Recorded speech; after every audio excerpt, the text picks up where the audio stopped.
اعوذ باللہ من الشیطان الرجیم بسم اللہ الرحمن الرحیم۔ اللہ تعالیٰ کے بے پایاں کرم سے اور شکر سے ہمارے دورہ تفسیر القرآن کا آج سبق نمبر 135 شروع ہو رہا ہے۔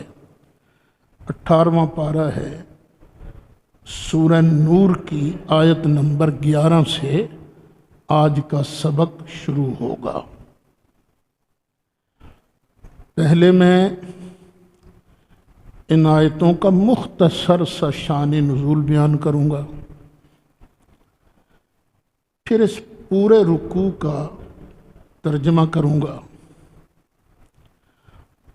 اور اس پر جو حدیث بخاری کے اندر بیان کی جاتی ہے اس میں چند جھول ہیں، وہ جھول بیان کروں گا۔ وما توفیقی الا باللہ العلی العظیم۔ شعبان کا مہینہ تھا، 5 ہجری تھا۔ نبی کریم علیہ السلام ایک کنواں جسے مریسی کہتے ہیں ادھر تشریف لے گئے، لشکر بھی ساتھ تھا۔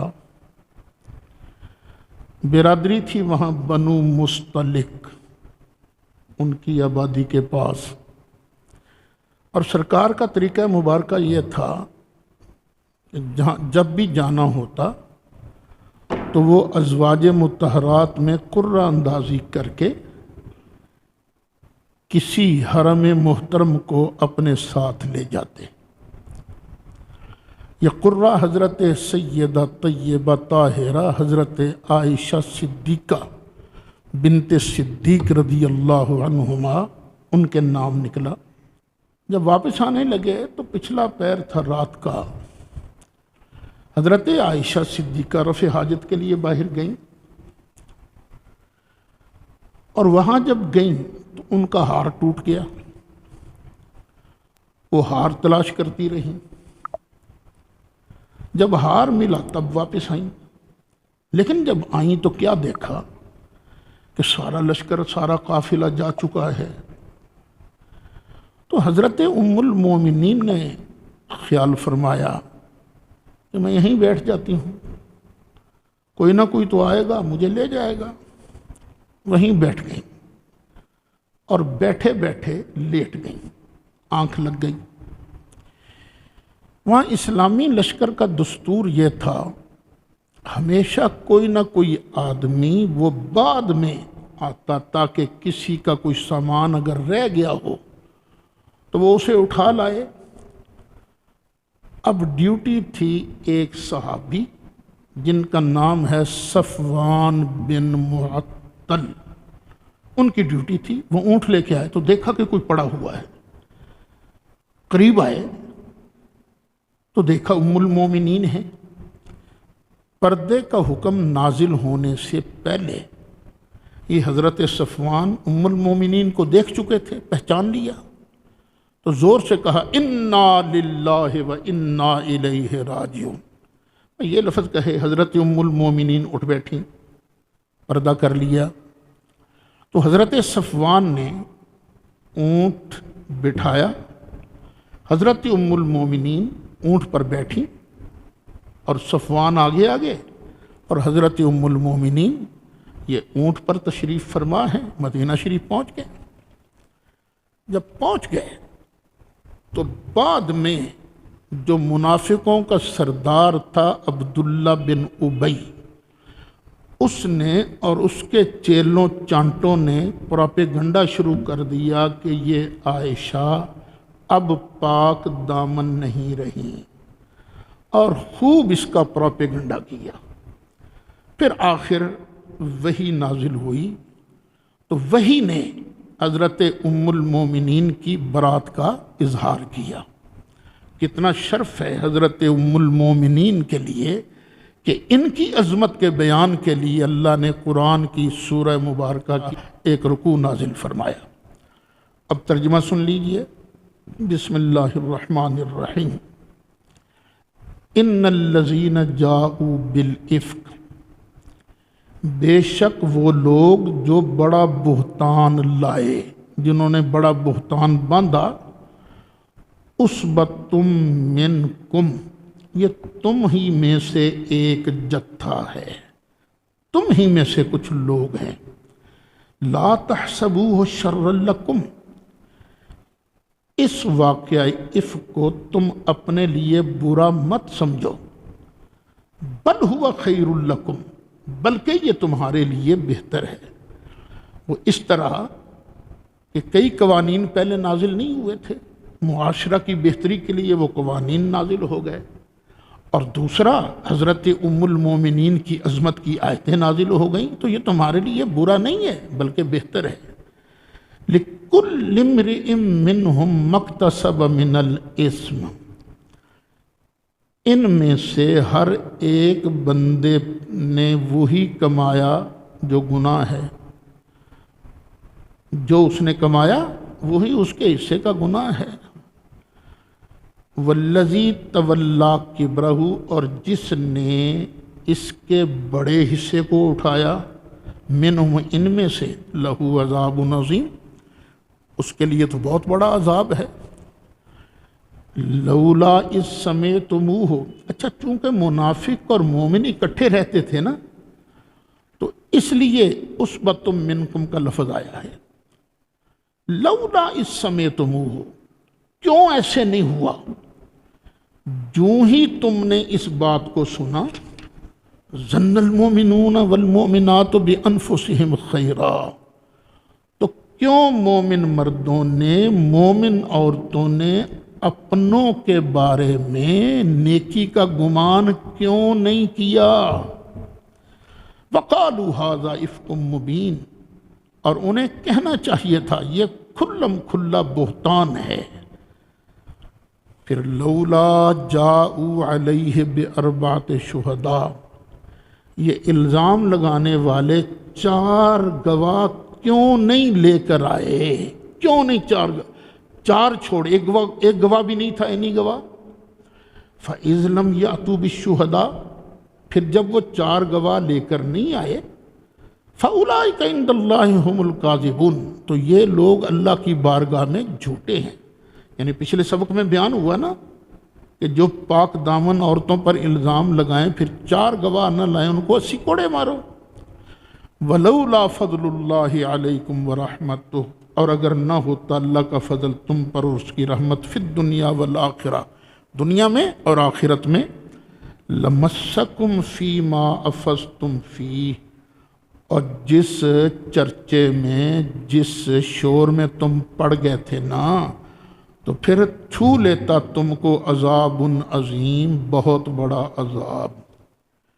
استلقونہ بألسنتکم،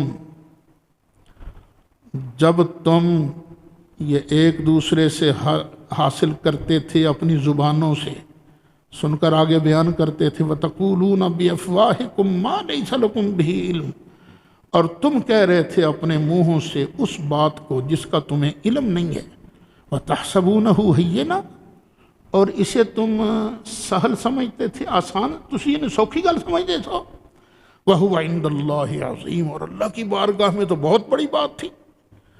وَلَوْلَا إِذْ سَمِعْتُمُوهُ، کیوں ایسے نہیں ہوا کہ سنتے ساتھ ہی، تم کہہ دیتے، مَا يَكُونُ لَنَا أَن نَتَكَلَّمَ بِهَذَا، ہمارے لیے یہ لائق نہیں کہ ہم ایسی بات کہیں، سُبْحَانَكَ هَذَا بُهْتَانٌ عَظِيمٌ، یا اللہ تو پاک ہے، یہ تو بہت بڑا بہتان ہے۔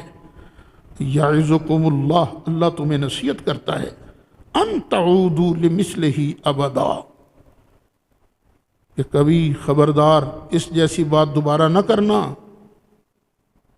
کبھی خبردار اس جیسی بات دوبارہ نہ کرنا، اللہ تمہیں اس کی نصیحت کرتا ہے۔ ان کنتم مومنین، اگر تم مومن ہو۔ وَيُبَيِّنُ اللَّهُ لَكُمُ الْآيَاتِ، اور اللہ تعالیٰ تمہارے لیے کھلی نشانیاں بیان فرماتا ہے۔ واللہ علیم حکیم، اور اللہ تعالیٰ علم والا ہے، حکمت والا ہے۔ ان الذین یحبون ان تشیع الفاحشۃ فی الذین آمنوا، بے شک وہ لوگ جو پسند کرتے ہیں کہ ایمان والوں میں بے حیائی پھیل جائے، لہم عذاب علیم فی الدنیا والآخرہ، ان کے لیے دردناک عذاب ہے دنیا میں بھی اور آخرت میں بھی۔ واللہ یعلم وانتم لا تعلمون، اور اللہ تعالیٰ جانتا ہے اور تم نہیں جانتے۔ ولولا فضل اللہ علیکم ورحمتہ، اور اگر تم پر اللہ کا فضل اور اس کی رحمت نہ ہوتی، وان اللہ رؤوف الرحیم، اور بے شک اللہ تعالیٰ بڑا شفقتوں والا ہے، بڑی رحمتوں والا ہے۔ یا ایہا الذین آمنوا لا تتبعوا خطوات الشیطان، اے ایمان والو شیطان کے قدموں کی اتباع نہ کرو۔ ومن یتبع خطوات الشیطان، اور جو کوئی شیطان کے قدموں کی اتباع کرتا ہے فإنہ یأمر بالفحشاء والمنکر، پس بے شک شیطان تو بے حیائی کا اور بری بات کا ہی حکم دیتا ہے نا۔ ولولا فضل اللہ علیکم ورحمتہ، اور اگر نہ ہوتا اللہ کا فضل تم پر اور اس کی رحمت، ما زکا منکم من احد ابدا، تو تم میں سے کوئی بھی صاف ستھرا نہ ہو سکتا۔ ولکن اللہ یزکی من یشاء، اور لیکن اللہ تعالیٰ جسے چاہتا ہے پاک فرماتا ہے۔ واللہ سمیع علیم، اور اللہ تعالیٰ سننے والا ہے، جاننے والا ہے۔ ولا یأتل اولو الفضل منکم والسعہ، وہ جو پراپیگنڈا کرنے والے تھے نا، یا جو خاموش رہے تھے، حمایت نہیں کرتے تھے حضرت ام المومنین کی، ان میں ایک نام مستح کا بھی آتا ہے۔ یہ مستح ابو بکر صدیق کے خالہ زاد بھائی تھے اور غریب آدمی تھے۔ حضرت ابو بکر صدیق ان کی کفالت کیا کرتے تھے، خرچہ ورچہ دیتے تھے۔ جب حضرت ابو بکر صدیق نے دیکھا نا کہ اس نے تو کوئی بات ہی نہیں کی، تو قسم کھا لی۔ بعض لوگ تو یہ بھی کہتے ہیں، بخاری یہی کہتی ہے کہ ان کو کوڑے بھی لگے تھے، انہوں نے جھوٹا پراپیگنڈا کیا تھا، لیکن میرے خیال میں بات ایسی نہیں ہے۔ ہاں یہ تھا ان کا قصور کہ انہوں نے کھل کر ساتھ نہیں دیا، چپ کر رہے۔ تو حضرت ابو بکر صدیق کو ناراضگی تو ہونی تھی کہ میں اس کی کفالت بھی کرتا ہوں، ویسے بھی رشتے میں اس کی بھتیجی لگتی ہے عائشہ، تو انہوں نے کیوں ساتھ نہیں دیا؟ بس اللہ کی قسم ہے آج کے بعد میں اس کو کچھ نہیں دوں گا، قسم کھا لی۔ تو اللہ نے پھر آیت نازل، وَلَا يَأْتَلِ أُولُو الْفَضْلِ مِنْكُمْ، جو تم میں فضیلت والے ہیں وہ قسم نہ کھائیں۔ قرآن کہتا ہے ابو بکر فضیلت والا ہے، وَالسَّعَةِ، اور گنجائش والے۔ پتہ چلا ان کے پاس گنجائش بھی تھی، مال والے بھی تھے اور بزرگی والے بھی تھے۔ قسم کیا کھائی تھی؟ ان یؤتوا اولی القربی، کہ میں اس کو نہیں دیا کروں گا، لیکن قرآن کے الفاظ دیکھنا کہ وہ ہرگز نہیں دیں گے قریبیوں کو اور مسکینوں کو اور مہاجرین فی سبیل اللہ کو۔ ولیعفوا ولیصفحوا، اور چاہیے کہ یہ معاف کر دیں اور درگزر کر دیں۔ یہ ابو بکر کو اللہ تعالیٰ مشورہ دے رہا ہے، چل چھڑ پر، ہاں معاف کر دے، درگزر کر دے۔ الا تحبون ان یغفر اللہ لکم، کیا تم یہ پسند نہیں کرتے کہ اللہ تعالیٰ بخش دے تم کو؟ واللہ غفور الرحیم، اور اللہ تعالیٰ تو بخشنے والا مہربان ہے۔ ان الذین یرمون المحصنات الغافلات المؤمنات، بے شک وہ لوگ جو بہتان لگاتے ہیں پاک دامن عورتوں پر، ایسی پاک دامن عورتیں الغافلات، بھولی بھالی، اتنی سیانی نہیں، المؤمنات، ایمان والی، لعنوا فی الدنیا والآخرہ، تو الزام لگانے والوں پر دنیا اور آخرت میں لعنت ہے۔ وَلَهُمْ عَذَابٌ عَظِيمٌ، اور ان کے لیے دردناک عذاب ہے۔ یوم تشہد علیہم السنتہم وایدیہم وارجلہم بما کانوا یعملون، جس دن گواہی دیں گے ان کے خلاف ان کی زبانیں اور ان کے ہاتھ اور ان کے پیر جو وہ کرتے تھے۔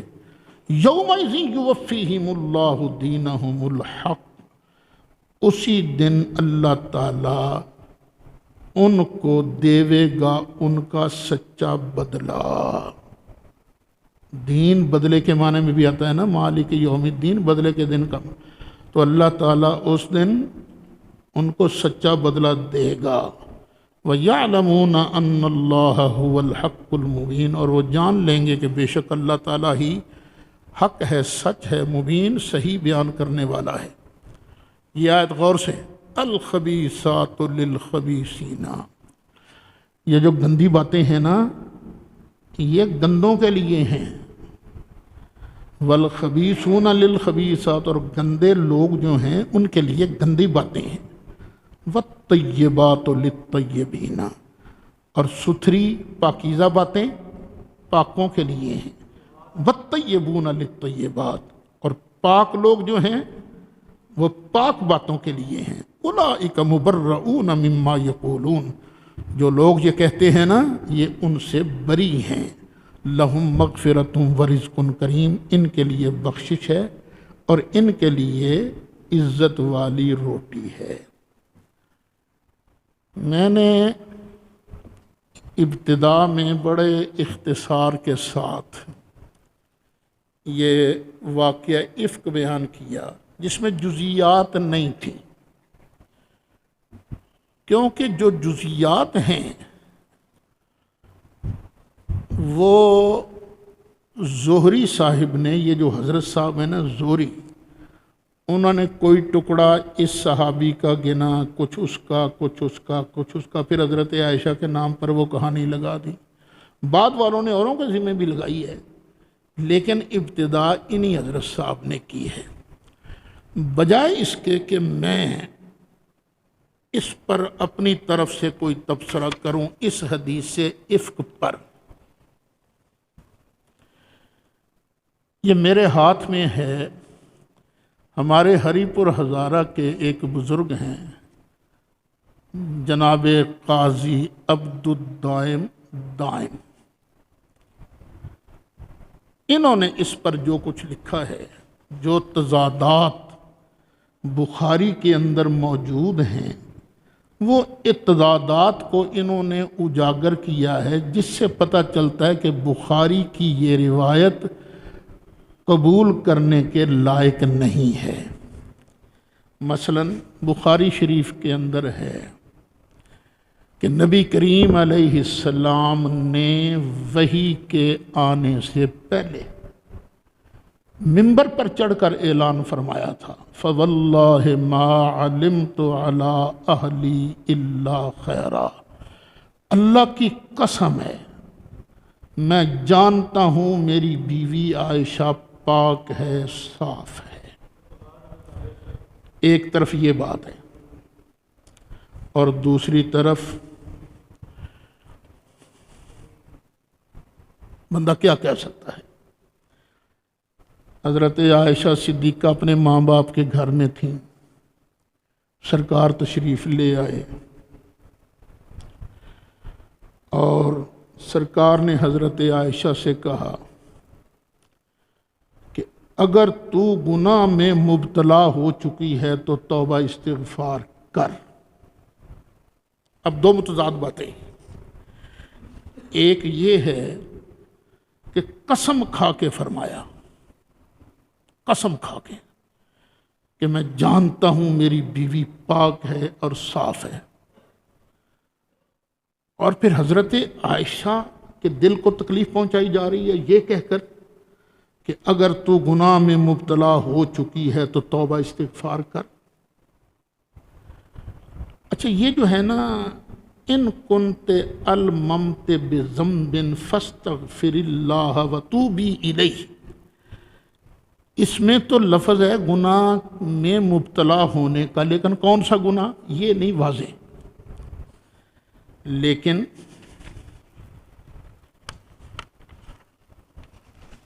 اس خامی کو دور کرنے کے لیے ایک اور روایت آ گئی زہری صاحب کی، اس میں لفظ آیا قارفتے، قارفتے، تاکہ جو مفہوم چھپا رہ گیا تھا استغفر اللہ وہ ننگا ہو جائے۔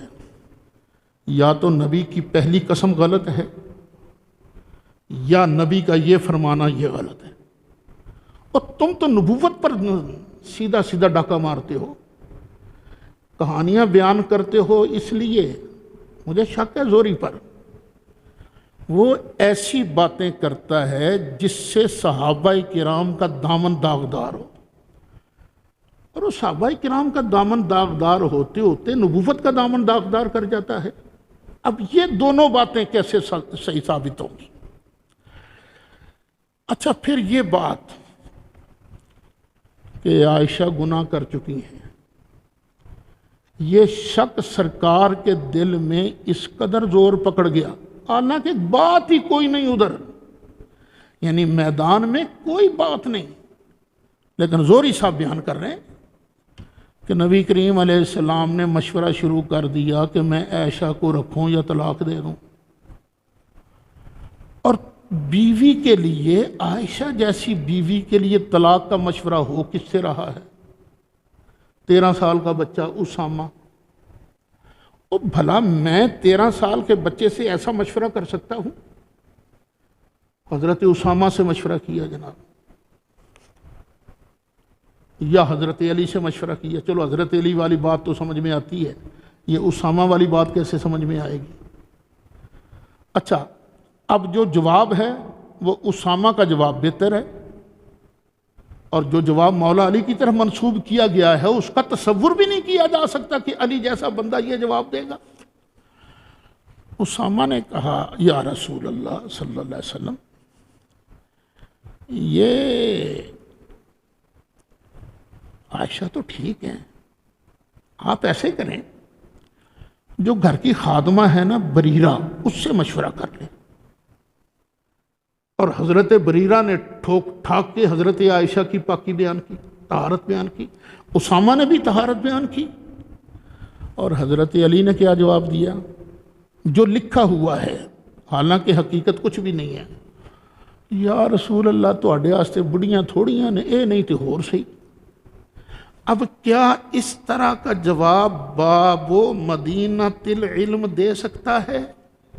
ہیں؟ اور وہی جس کی بات میں تردید کرے، حضرت علی اس کے خلاف مشورہ دیں، یہ کیسے ہو سکتا ہے؟ یا تو علی باب مدینہ علم نہیں ہے، اگر وہ باب مدینہ علم ہیں اور یقیناً ہیں تو ماننا پڑے گا قرآن نے جو وہی نازل کی وہی حق ہے، وہی سچ ہے، علی والی وہ بات غلط ان کے ذمے سونپی گئی ہے۔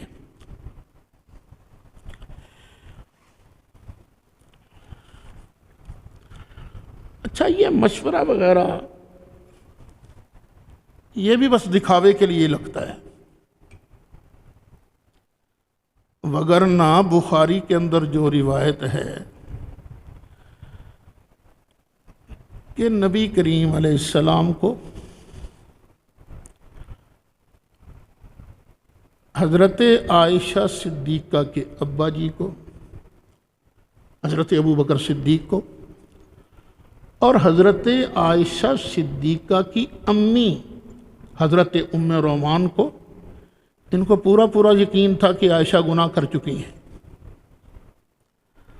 اور حیرانی کی بات یہ ہے، یہ بات کہلوائی بھی حضرت عائشہ کی زبانی کہلوائی گئی ہے کہ عائشہ کہہ رہی ہیں، مثلا تینوں گھر میں موجود ہیں اور حضرت عائشہ کہہ رہی ہیں واللہ لقد علمت لقد سمعتم هذا الحديث فاستقر في انفسكم وصدقتم به فإن قلت لكم إني برية والله يعلم أني برية لا تصدقوني بذلك ولا إن اعترفت لكم بأمر والله يعلم أني منه برية لا تصدقوني۔ ترجمہ کیا ہے اس کا؟ اللہ کی قسم میں جانتی ہوں کہ آپ لوگوں نے میرے بارے یہ بات سنی تو آپ کے دلوں میں جم گئی، آپ نے اسے سچ سمجھ لیا۔ اب اگر میں کہوں کہ میں اس سے پاک ہوں اور اللہ جانتا ہے کہ میں پاک ہوں تو آپ مجھے سچا نہیں مانیں گے، اور اگر میں اس کام کا اعتراف کر لوں جس کے بارے اللہ جانتا ہے کہ میں اس سے پاک ہوں تو آپ مجھے سچا سمجھیں گے؟ تو حضرت عائشہ کے الفاظ یہ کیا بتا رہے ہیں؟ میرا ایمان کہتا ہے میرے مصطفیٰ صلی اللہ علیہ وسلم کے جسم اطہر پر اللہ نے مکھی بیٹھنے نہیں دی، تو گھر کے اندر بسترے کے اندر پلیت بھی رکھتا، اور پھر نبی کریم علیہ السلام کا جب نکاح ہوا تھا حضرت عائشہ صدیقہ کے ساتھ، تو نکاح سے پہلے جبریل علیہ السلام حضرت عائشہ کی فوٹو لے کر آئے تھے اور عرض کیا تھا یا رسول اللہ صلی اللہ علیہ وسلم، یہ دنیا اور آخرت میں آپ کی بیوی ہے، یا تو وہ ساری باتیں جھوٹ ہیں؟ تو بھئی خدا کے لیے دین اسلام کو داغدار نہ کرو۔ بخاری پر وحی نہیں آتی تھی، زہری پر وحی نہیں آتی تھی، وحی اللہ کے رسول کے بعد بند ہو گئی ہے۔ وحی کا مقام اور ہے، نبی پاک علیہ السلام سے جو لفظ ثابت ہو جائیں، خدا کی قسم ہے مسلمان کے دل و جان کا حصہ ہے۔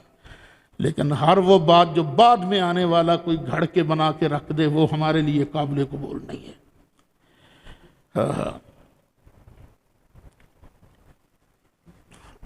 اچھا چلیے اور دیکھیے،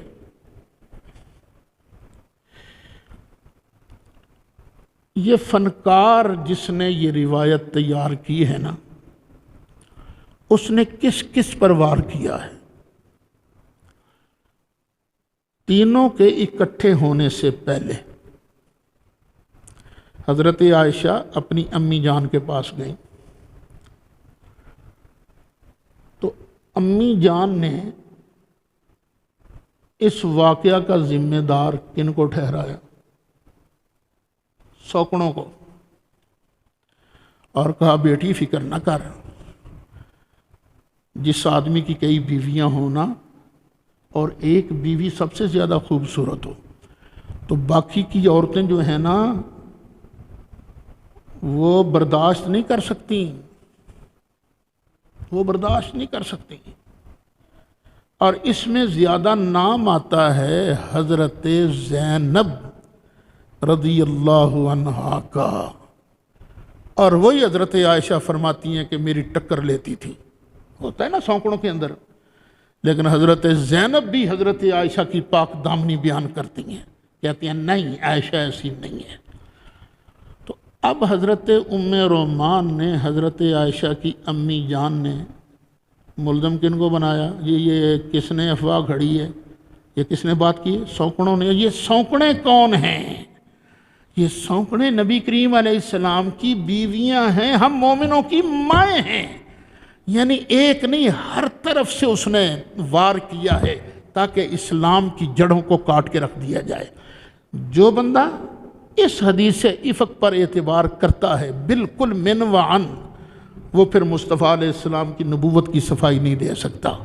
اور قسم پروردگار کی، میرا مصطفیٰ اللہ کا سچا نبی تھا، یہ میرے سر پر قرآن ہے۔ یہ راویوں کو جھوٹا کہنا آسان ہے، اللہ کے نبی پر الزام لگانا یہ بہت مشکل ہے۔ پھر تو ٹھیک ہے بندہ کلمہ ہی چھوڑ دے، اور کیا ہے، کلمہ ہی چھوڑ دے۔ لیکن اگر کلمہ پڑھا ہے اور ہم نے سچے دل سے پڑھا ہے۔ اچھا، پھر ایک بڑے معروف صحابی ہیں حضرت حسان بن ثابت رضی اللہ عنہ، ان کو بھی ملوث ٹھہرا دیا کہ پراپیگنڈا کرنے والوں میں حضرت حسان تھے۔ پتہ ہے حسان کون ہے؟ جن کی نعتیں نبی کریم علیہ السلام خود بڑے شوق سے سنا کرتے تھے اور فرمایا کرتے تھے، اور کہ حسان کہ جبریل تیری مدد کرے، اور اللہ کی بارگاہ میں دعا مانگا کرتے، اللہم اید الحسان بروح القدس۔ حضرت حسان تک بھی یہ بات پہنچی کہ لوگ مجھے ملوث کرتے ہیں کہ میں نے پروپیگنڈا کیا ہے، تو انہوں نے جو جواب دیا ہے وہ بھی سن لیں۔ فَإِن كُنْتُ قَدْ قُلْتُ الَّذِي قَدْ زَعَمْتُمْ فَلَا رَفَعْتُ صَوْتِي إِلَىٰ أَنَامِلِي وَكَيْفَ وَوُدِّي مَا حَبِيبُ وَنُصْرَتِي لِآلِ رسول اللہ زین المحافلی۔ اگر میں نے وہ بات کی ہو جس کا تم گمان کرتے ہو تو میرے ہاتھ ٹوٹ جان، میرے ہاتھ شل ہو جائیں اور انگلیاں کبھی کوڑا نہ اٹھا سکیں۔ بھلا میں حسان وہ بات کیسے کہہ سکتا ہوں جبکہ آل رسول کے ساتھ میری محبت اور ان کی نصرت جب تک میں زندہ رہوں گا محفلوں کی زینت بنی رہے گی۔ یہ حضرت حسان جو ہیں یہ قربان جائیں سرکار کے شاعر تھے، سرکار کا دفاع کرنے والے، سرکار کے خاندان کا دفاع کرنے والے۔ اچھا چلیں ایک بات کی طرف اور توجہ فرمائیں۔ جس نیک عورت پر کوئی آدمی الزام لگائے اور الزام لگانے کے بعد اس کو نشر بھی کرے اور اس کی سزا میں اسے 80 کوڑے بھی لگ چکے ہوں، کیا وہ عورت کبھی اس شاعر کی تعریف کرے گی؟ نہیں کرے گی، فطرت کا تقاضا یہ ہے۔ لیکن حسان وہ ہیں جن کی تعریف حضرت عائشہ صدیقہ بھی کرتی ہیں۔ حضرت عائشہ صدیقہ کہتی ہیں حسان کا یہ شعر جو ہے مجھے اس کی تعریف کرنے پر مجبور کر رہا ہے۔ تو اللہ تعالیٰ ہمیں سچ سمجھنے کی توفیق نصیب فرمائے۔ قرآن کا دامن صاف ہے، قرآن کے دامن کے اندر کوئی یہاں الزام لگا تھا، لیکن یہ اتنی کہانیاں بن کے نہیں لگا تھا۔ الزام عبداللہ بن ابی نے، اللہ نے قرآن کی آیتیں نازل کر دیں، اللہ اور خیر صلی اللہ، میرے مصطفیٰ کی عظمت ظاہر ہو گئی، حضرت عائشہ کی برات ظاہر ہو گئی۔ اعوذ باللہ من الشیطان الرجیم، بسم اللہ الرحمن الرحیم۔ یا ایہا الذین آمنوا لا تدخلوا بیوتا غیر بیوتکم، اے ایمان والو اوروں کے گھر میں داخل نہ ہوا کرو، اپنے گھر میں جاؤ، اوروں کے گھر میں نہ جاؤ۔ حتی تستأنسوا، یہاں تک کہ پہلے تم اجازت نہ طلب کر لو۔ اجازت طلب کرنے کے بغیر کسی کے گھر جانا گناہ ہے۔ وَتُسَلِّمُوا عَلَىٰ أَهْلِهَا، اور گھر جاتے ہی گھر والوں کو سلام کہو۔ ذَلِكُمْ خَيْرٌ لَكُمْ لَعَلَّكُمْ تَذَكَّرُونَ، یہ تمہارے لیے بہتر ہے تاکہ تمہیں نصیحت ہو۔ نبی کریم علیہ السلام کا ارشاد ہے کسی کے گھر میں جاؤ، اجازت مانگو، اگر اجازت مل جائے تو واپس آ جاؤ، اجازت مل جائے تو اندر چل جاؤ، اجازت نہ ملے دوبارہ مانگو، دوبارہ بھی اجازت نہیں ملی تیسری بار اجازت مانگو، جب اجازت نہیں ملی تو واپس آ جاؤ، اور گھر کے اندر داخل ہوتے ہی سلام کرو۔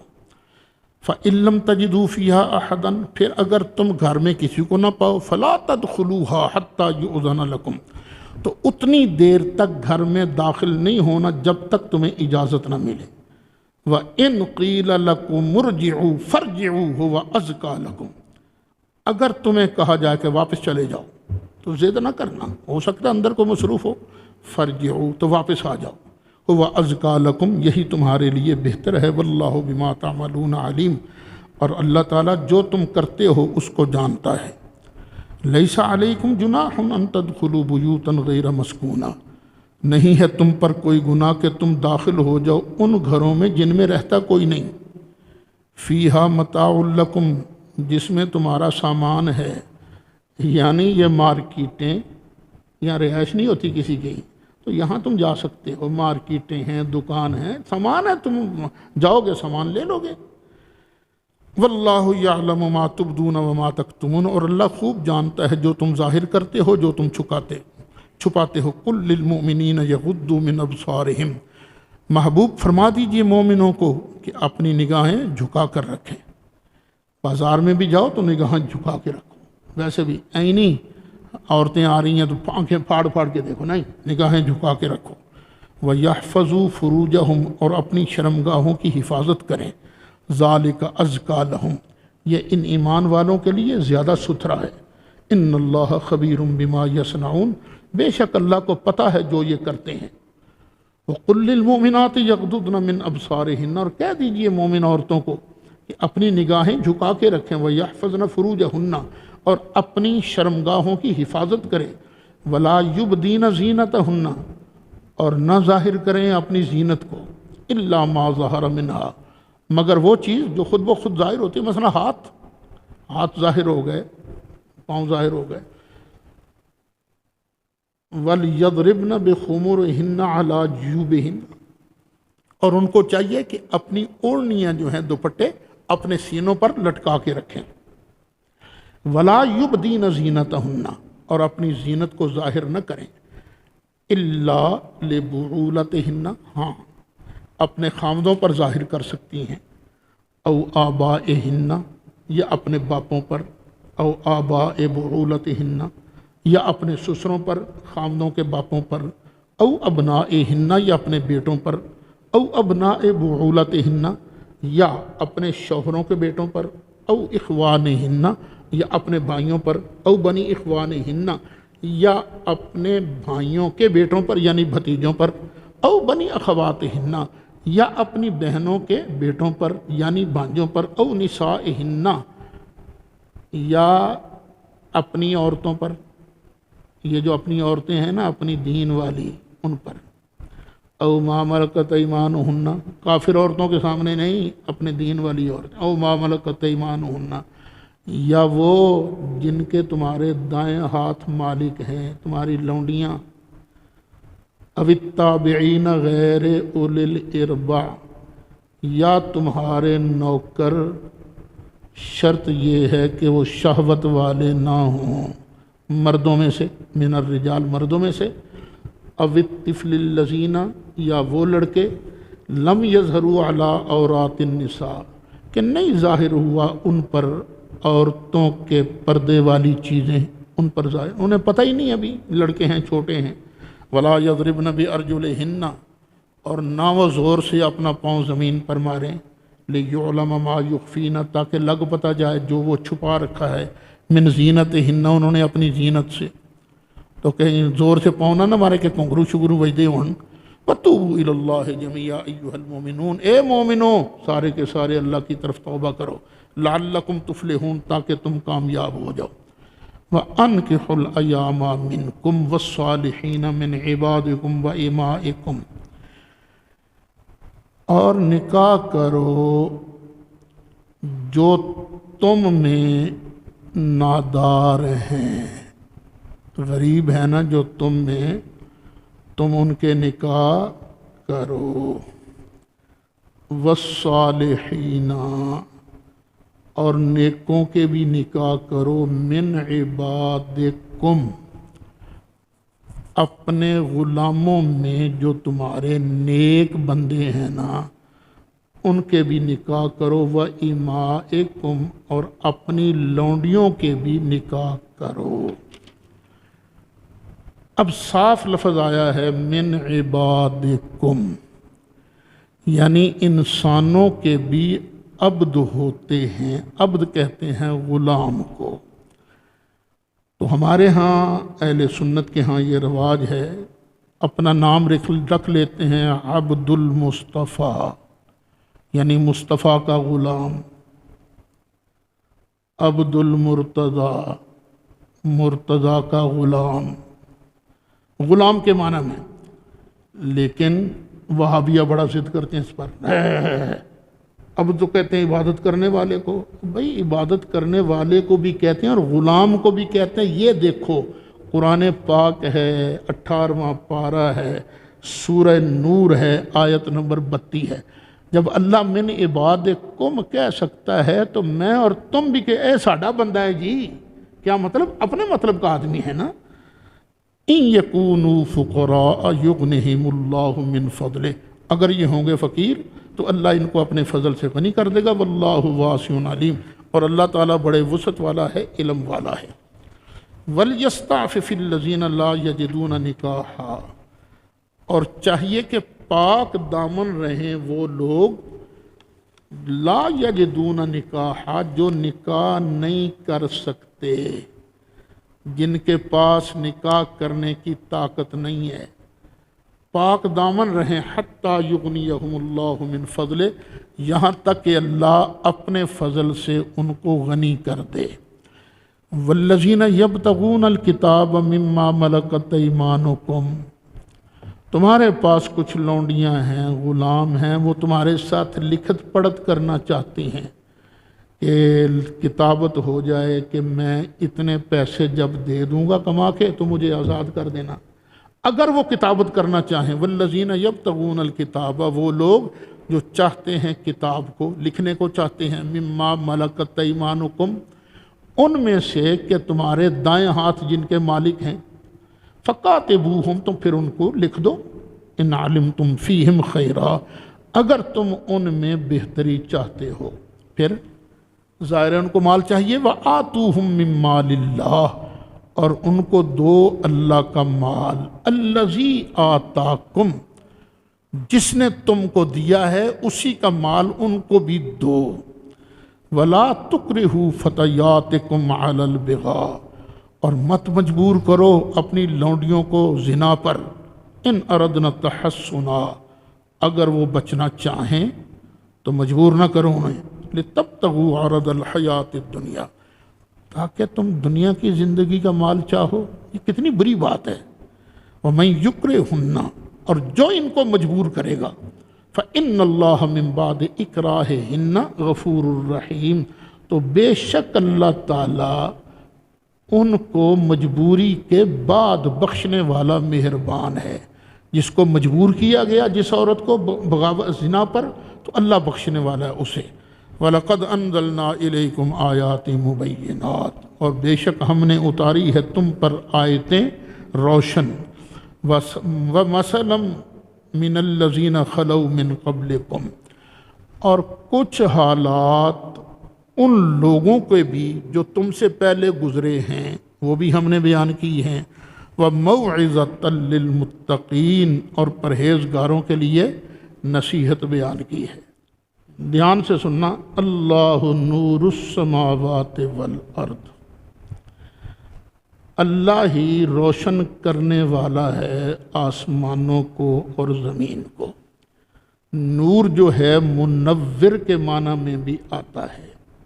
اللہ آسمانوں اور زمین کو روشن کرنے والا ہے۔ مثل نورہ، اس کے نور کی مثال، یعنی کس کے نور کی مثال؟ مصطفیٰ علیہ السلام کے نور کی مثال۔ کمشکاتن، جس طرح کے ایک طاق ہوتا ہے۔ آج کل تو طاق نہیں ہوتے، پہلے زمانے میں دیواروں کے اندر نا اتنا سا کھڈا بنایا جاتا تھا، اس میں چراغ وغیرہ رکھتے تھے۔ ایک طاق ہے، فیہا مصباح، اور اس طاق میں ایک چراغ ہے،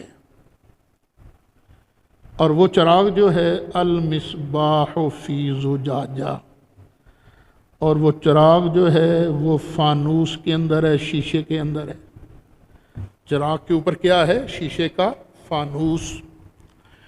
اچھا، طاق کے بغیر چراغ رکھو، تھوڑی دیر بعد ہوا آئی تو بجھ گیا، لیکن طاق میں چراغ رکھو گے تو تین طرف سے بند ہے تو ایک طرف سے کھلا ہے نا، تو اس کے بجھنے کے امکانات اتنے نہیں ہوتے۔ اور پھر اس چراغ پر اگر شیشہ چڑھ جائے تو روشنی اور بڑھ جاتی ہے۔ الزجاجۃ کأنہا کوکب دری، اور شیشے بھی تو فرق و فرقی ہوتے ہیں نا، لیکن یہ شیشہ جس کے اندر چراغ ہے یہ تو ہے کہ موتی ہے چمکدار، دریون، کوکب دریون، تارا ہے چمکدار، یوقد من شجرۃ مبارکۃ زیتونۃ۔ اچھا، چراغوں میں تیل ڈالے جاتے تھے، اور سرسوں کا تیل ہو کوئی اور تیل ہو اس کی اتنی روشنی نہیں ہوتی، دھواں بھی ہوتا ہے ان تیلوں کا، لیکن زیتون کا تیل ایک ایسا تیل ہے جس کو جلایا جائے تو دھواں نہیں دیتا، اس میں دھواں نہیں ہوتا، اور روشنی بھی بہت ہوتی ہے۔ لا شرقیت ولا غربیہ، نہ وہ ادھر کا ہے نہ وہ ادھر کا ہے، نہ مشرق کا نہ مغرب کا۔ اچھا، یکادو، قریب ہے، زیتھا یضیء ولو لم تمسسہ نار، یہ چراغ تبھی جلتا ہے جب اس کو آگ لگائی جائے۔ آگ لگائے جانے کے بغیر چراغ جلتا نہیں، لیکن یہ زیتون کا برکت والا تیل ایسا ہے، قریب ہے کہ کسی کی آگ لگائے بغیر خود بخود جل اٹھے، خود بخود روشنی دینی شروع کر دے۔ نور علی نور، نور کے اوپر نور ہے۔ یہد اللہ لنورہ من یشاء، یہ جو نور ہے نا، اس کے لیے اللہ جسے چاہتا ہے راستہ دکھاتا ہے۔ آ جاؤ میرے محبوب کی طرف، آ جاؤ آ جاؤ، قرآن نور ہے، آ جاؤ اس کی طرف۔ وَيَضْرِبُ اللَّهُ الْأَمْثَالَ لِلنَّاسِ، اور اللہ تعالیٰ لوگوں کے لیے کہاوتیں بیان کرتا ہے، مثالیں بیان کرتا ہے۔ وَاللَّهُ بِكُلِّ شَيْءٍ عَلِيمٌ، اللہ ہر چیز کو جاننے والا ہے۔ سرکار اعلیٰ حضرت نے اسی آیت مبارکہ کو ایک نعت کے اندر بھی لکھا ہے۔ یہ ہے نا وہ صبح طیبہ میں ہوئی، بٹتا ہے باڑا نور کا۔ وہ فرماتے ہیں شمع دل مشکات تن، سینہ زجاجہ نور کا۔ یہ جو شمع ہے نا، یہ کیا ہے؟ قلب مصطفیٰ۔ شمع دل، مشکات تن، یہ پورا جسم جو ہے یہ طاق ہے، اور سینہ جو ہے یہ نور کا شیشہ ہے۔ شمع دل مشکات تن، سینہ زجاجہ نور کا۔ شمع دل مشکات تن، سینہ زجاجہ نور کا۔ شمع دل مشکات تن، سینہ زجاجہ نور کا۔ تیری صورت کے لیے آیا ہے سورہ نور کا۔ یہ صورت بھی کون سی ہے؟ نور۔ تیری صورت کے لیے آیا ہے سورہ نور کا۔ صبح طیبہ میں ہوئی، بٹتا ہے باڑا نور کا۔ فی بیوت اذن اللہ ان ترفع ویذکر فیہا اسمہ، ان گھروں میں کہ جن کے بارے اللہ نے حکم دیا ہے ان ترفع، کہ ان کو بلند کیا جائے۔ یہ مسجدیں، وَيُذْكَرُ فِيهَا اسْمُهُ، اور اس میں اللہ کا نام لیا جائے۔ يُسَبِّحُ لَهُ فِيهَا بِالْغُدُوِّ وَالْآصَالِ، ان گھروں میں اللہ کی تسبیحیں بیان کرتے ہیں، صبح بھی اور شام بھی۔ کون تسبیحیں بیان کرتے ہیں؟ رجال، ایسے مرد، لا تلہیہم تجارت، کہ نہیں غافل کرتی ان کو تجارت، ولا بیع، نہ ہی خرید و فروخت، عن ذکر اللہ، اللہ کے ذکر سے، واقام الصلاۃ، اور نماز کے قائم کرنے سے، وایتاء الزکوٰۃ، اور زکوٰۃ دینے سے۔ یخافون یوما تتقلب فیہ القلوب والابصار، اس دن سے ڈرتے رہتے ہیں جس دن دل بھی الٹ جائیں گے، آنکھیں بھی الٹ جائیں گی۔ لیجزیہم اللہ احسن ما عملوا، تاکہ ان کو اللہ جزا دے، بدلہ دے ان کے کاموں میں سے سب سے بہتر کا۔ دیکھو بندہ کام کرتا ہے، کوئی تھوڑا بہتر ہوتا ہے، کوئی زیادہ بہتر ہوتا ہے، لیکن جب اللہ بدلہ دے گا نا، تو جتنے بھی اچھے کام کے سب کو ملا کر جو سب سے حسین چیز ہے، اس کا بدلہ اللہ تعالیٰ ساری چیزوں کا عطا فرمائے گا۔ وَيَزِيدَهُم مِّن فَضْلِهِ، اور اللہ اپنے فضل سے انہیں اور بھی عطا فرمائے گا۔ وَاللَّهُ يَرْزُقُ مَن يَشَاءُ بِغَيْرِ حساب، اور اللہ تعالیٰ جسے چاہتا ہے بغیر حساب کے رزق دیتا ہے۔ وَالَّذِينَ كَفَرُوا، اور جنہوں نے کفر کیا، اعمالہم، ان کے عملوں کا حال کیا ہوگا؟ کسراب بقیعۃ یحسبہ الظمآن ماء، گرمی کا موسم ہو، چٹیل میدان ہو، بندہ جا رہا ہو تو دور نظر آتا ہے پانی لہرا ماردا پہ ہے، لیکن جب قریب جاتا ہے تو ککھ بھی نہیں، کچھ نہیں ہوتا۔ تو کافروں کو بھی اپنے عمل لگتے ہیں، بلے میں نے بڑے کام کیے، لیکن جب وہاں جائے گا نا تو پھر دیکھے گا وہاں کچھ بھی نہیں ہے۔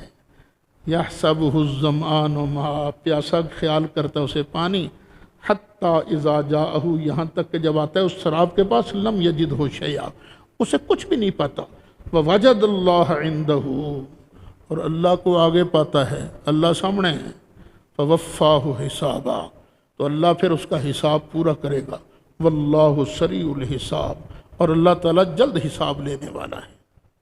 او کظلمات، یا کافروں کے عملوں کا حال کیا ہے؟ جس طرح کے اندھیرے ہوتے ہیں، کہاں؟ فی بحرن، سمندر میں، سمندر بھی کیسے؟ لجین، بڑا گہرا سمندر، گہرے سمندر کے اندر چلے جاؤ تو وہاں روشنی کون سی ہوتی ہے؟ اندھیرا ہی ہوتا ہے نا۔ یغشاہ موجن، اس کو اوپر ڈھانپتی ہے موج، لہر، من فوقہ موج، اس کے اوپر دوسری لہر، من فوقہ سحاب، اس کے اوپر بادل، کالا کالا بادل، کالا بادل آ جائے تو زمین تک جو خلا ہے اس میں بھی تو اندھیرا آ جاتا ہے نا، پھر پانی کا اندھیرا، پھر وہ گہرا سمندر، وہاں ظلمات بعضھا فوق بعض، اندھیرے اتے اندھیرا چڑھے ہے، ظلمات اندھیرے ہیں، بعض ان میں سے اوپر ہیں بعض کے، اذا خرج یدہ، جب وہ اپنا ہاتھ نکالتا ہے نا تو وہ اوپر گہرے بادلوں کی وجہ سے اس کو اپنا ہاتھ بھی نظر نہیں آتا، لم یقد یراہا، اسے نظر بھی نہیں آتا، ومن لم یجعل اللہ لہ نورا، اور جس آدمی کے لیے اللہ تعالیٰ نور نہیں بناتا، فما لہ من نور، پھر اس کو نور نہیں ملے گا۔ اوے نور کے منکرو دھیان سے سنو، جس آدمی کے لیے اللہ نے کوئی نور نہیں بنایا تو اس کو پھر روشنی کا حصہ ہی نہیں ملے گا، وہ اندھیرے کے اندر ہی ٹامک ٹوئیاں مارتا رہے گا۔ الحمدللہ اہل سنت و جماعت کو اللہ خود منور سماوات ہے والارض ہے، محبوب ملے، ساری کائنات سے پہلے ان کا نور بنا، پھر قرآن ملا، قرآن بھی نور ہی نور ہے، دین ملا، دین بھی نور و نور ہے، اور جب قیامت کے دن جائیں گے تو انشاءاللہ ہمارے آگے اور ہمارے دائیں یہ نور ہوگا۔ یہ 27واں سپارہ ہے الحدید، یوم تر المؤمنین والمؤمنات، تو دیکھے گا قیامت کے دن مومن مردوں کو، مومن عورتوں کو، یسعی نورہم بین ایدیہم وبایمانہم، ان کا نور آگے بھی ہوگا، دائیں طرف بھی ہوگا، اور پھر ان کو تو روشنی ملے گی نا، کیوں؟ اللہ نے بنائی ہے ان کے لیے روشنی، اور جن کے لیے اللہ نے روشنی نہیں بنائی، کیا فرماتا اللہ؟ فما لہ من نور، ان کو نور نہیں ملے گا۔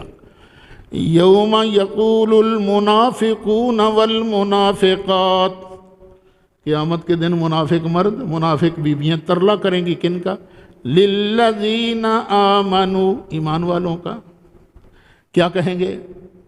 انظرونا نقتبس من نورکم، ہم پر بھی کرم کی نظر کرو، ہمیں بھی کچھ نور مل جائے، ہم تاریکی میں ہیں۔ قیل ارجعوا وراءکم فالتمسوا نورا، اور کہا جائے گا یہ نور یہاں نہیں ملتا، یہ نور لینا ہے تو دنیا میں جاؤ، دنیا میں تو اللہ نے پہلے کہہ دیا تھا وَمَن لَّمْ يَجْعَلِ اللَّهُ لَهُ نُورًا، جس کے لیے اللہ نے نور نہیں بنایا، فَمَا لَهُ مِن نور، تو اس کے لیے پھر نور ہے ہی نہیں۔ اور نور مانگو، نور مانو، پھر یہاں بھی نور ہوگا، آگے بھی نور ہوگا۔ صدق اللہ العظیم۔